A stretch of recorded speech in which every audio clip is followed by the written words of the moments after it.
Hi అండి, good evening. Evening అంటేనే అందరికీ ముందుగా గుర్తొచ్చేది కాఫీ. ముఖ్యంగా కాఫీ లవర్స్ కోసం ఒక స్ట్రాంగ్ బ్రూ కాఫీని ఒక చిన్న చిట్కాతో ఇలా చేద్దాం. ముందుగా గిన్నెలో కొన్ని పాలు తీసుకొని ఆ పాలు కాచుకోవాలి. అలా కాచుకున్న పాలల్లో మరుగుతున్నప్పుడు నేనైతే పటికి బెల్లం యూస్ చేస్తాను. కాఫీ కానీ ఎప్పుడు పెట్టినా మా ఇంట్లో 1.5 స్పూన్ పటికి బెల్లం తీసుకొని మరుగుతున్న పాలలో వేసి ఒకసారి కలపాలి. అలా కలిపి ముందుగానే మనం ఒక గిన్నెలోకి 3 టేబుల్ స్పూన్ కాఫీ పొడి తీసుకున్నాను. అలా తీసుకున్న కాఫీ పొడిలో మరుగుతున్న పాలు 2 స్పూన్లు వేసుకోవాలి. అలా వేసుకొని ఉండలు లేకుండా ఒకసారి కలుపుకోవాలి. కలుపుకున్న వాటిని కొంచెం కొంచెంగా 2 గ్లాసుల్లో కొంచెం అడ్జస్ట్ చేసుకోవాలి. ఇప్పుడు కాగిన పాలు తీసుకొని ఈ గ్లాసుల్లో పోసుకోవాలి. పోసుకున్న తర్వాత మనకి స్ట్రాంగ్ కాఫీ అనేది రెడీ అయిపోతుంది. ఈ కాఫీని ఒక్కసారి మీ ఇంట్లో వాళ్ళకి టేస్ట్ చేయించండి.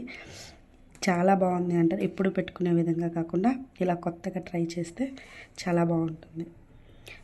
ఒకసారి తాగి లైక్ చేసి షేర్ చేయండి.